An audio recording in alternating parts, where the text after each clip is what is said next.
Assalamualaikum warahmatullahi wabarakatuh. Selamat pagi anak-anak. Semoga sehat selalu. Amin.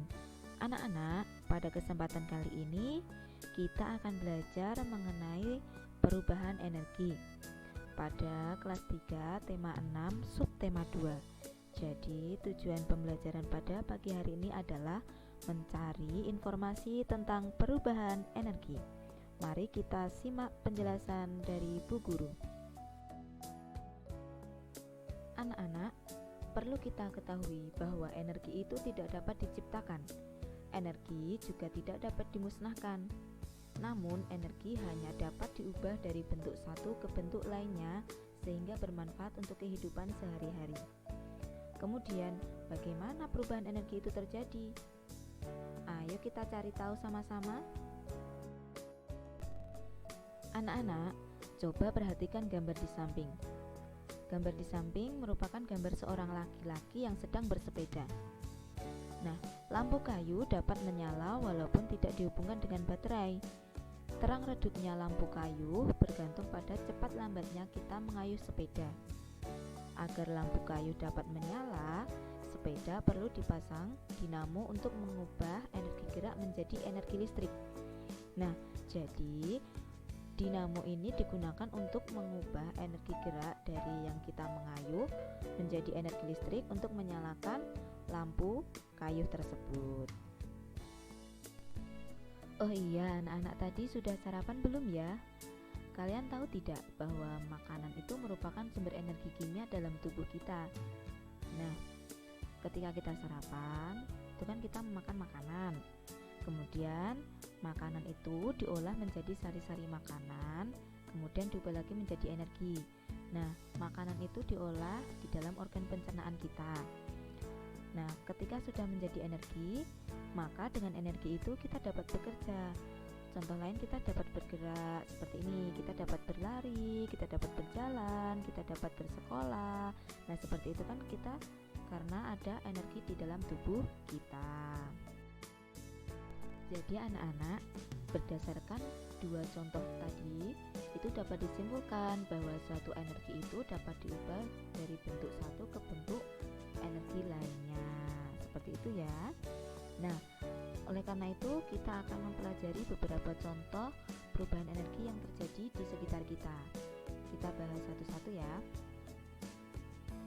Contoh pertama, di sini ada perubahan energi listrik menjadi energi panas. Peristiwa ini dapat terjadi pada setrika listrik. Nah, saat kabel listrik itu diberi aliran listrik atau dicolokkan ke stop kontak, seketika itulah energi listrik berubah menjadi energi panas. Contoh lainnya itu misalnya pada rice cooker atau penanak nasi, pada oven, pada dispenser juga, dan lain sebagainya. Kemudian ada contoh perubahan energi listrik menjadi energi gerak. Peristiwa ini dapat terjadi pada blender. Nah, saat kabel listrik diberi aliran listrik atau dicolokkan ke stop kontak, seketika itulah energi listrik berubah menjadi energi gerak.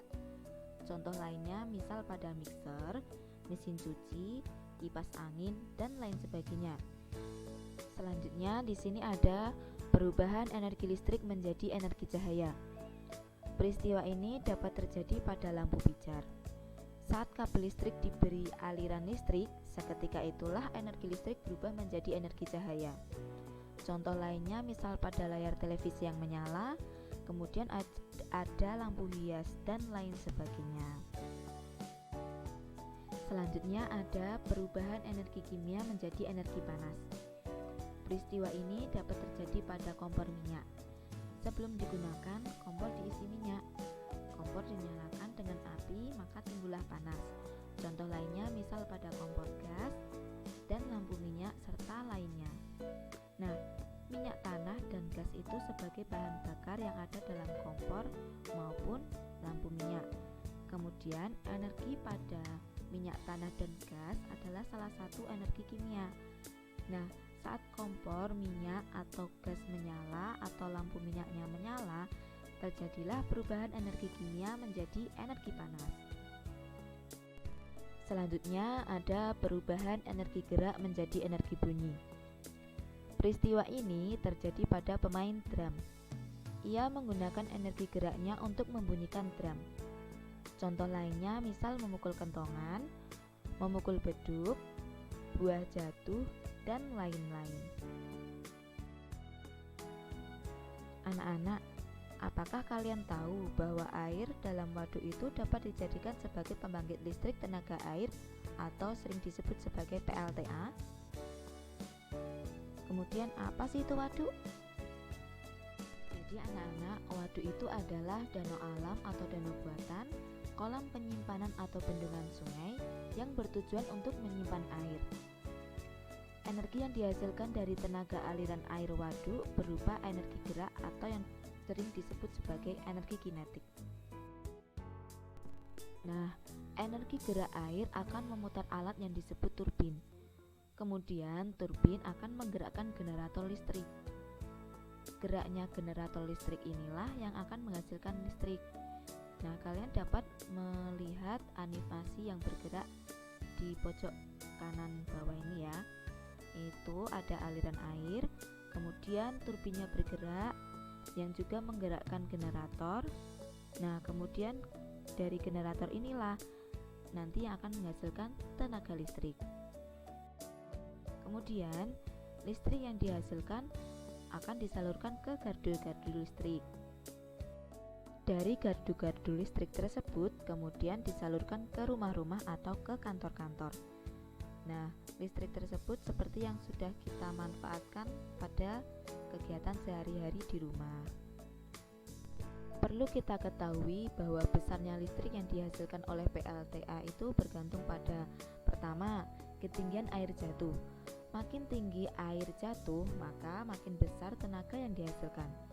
Kedua, jumlah air yang jatuh. Makin tinggi banyak air yang jatuh menggerakkan turbin, maka makin besar pula tenaga yang dihasilkan oleh PLTA. Kalian juga perlu tahu bahwa waduk itu selain bermanfaat untuk pembangkit listrik, juga bermanfaat untuk irigasi atau pengairan sawah, bermanfaat juga untuk perikanan, dan juga sebagai tempat wisata. Jadi anak-anak, kesimpulan pembelajaran pada pagi hari ini adalah energi itu dapat berubah dari satu bentuk ke bentuk lainnya yang sangat bermanfaat untuk kehidupan kita sehari-hari. Demikian anak-anak yang dapat Ibu sampaikan. Semoga ilmunya bermanfaat. Apabila ada yang masih bingung, silahkan bertanya ke ibu guru atau ke orang tua. Jaga kesehatan dan tetap semangat walaupun belajar di rumah. Tetap patuhi protokol kesehatan. Kurang lebihnya Ibu mohon